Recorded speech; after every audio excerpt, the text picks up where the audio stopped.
नमस्कार दर्शक बंधु, आज आसतु प्रस्तुत करवा पुर दिया अंडार आमलेट। एथि सामग्री अंडा, किछि कटा पियाज, टमाटो, कंचा लंका, धनिया पत्र, जीरा, हलदी पाउडर, लंका पाउडर, गोलमरीच पाउडर, लूण, अदा रसुण पेस्ट, किछि आलू सीझा नियाइछि, किछि बुट मुग गजा।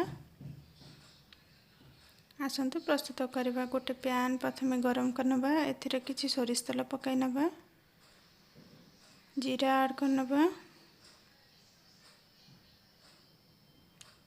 पियाज पकाई नबा,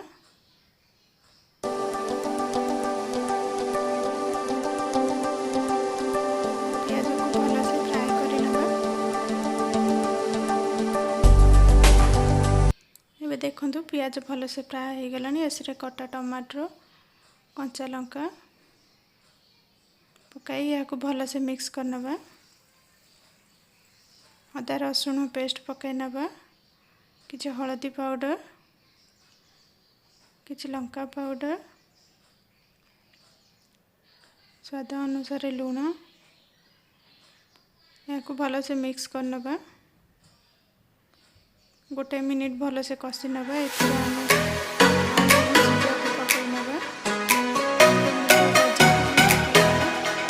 या को भल से मिक्स कर नबा। 2 मिनिट जाए कुक कर नबा। एबे देखंतु हमर पूरा रेडी हो गलानी। एथिरे आमे धनिया पत्र पकाई नबा, या को भल से मिसाई नबा। पूरा को गोटे पात्र को काढी नबा।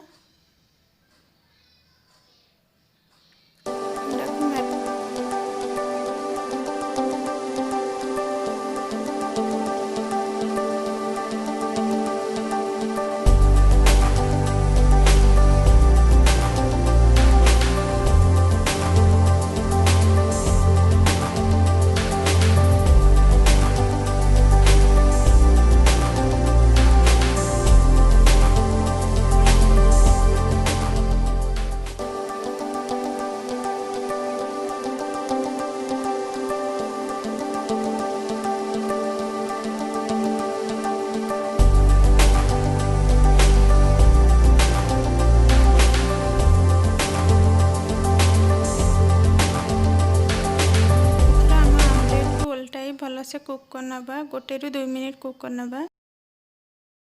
पूरा दिया अंडा आमलेट एबे प्रस्तुत हो जाइछि। आपन जदि भल लागे त लाइक एंड सब्सक्राइब करन। Thank you.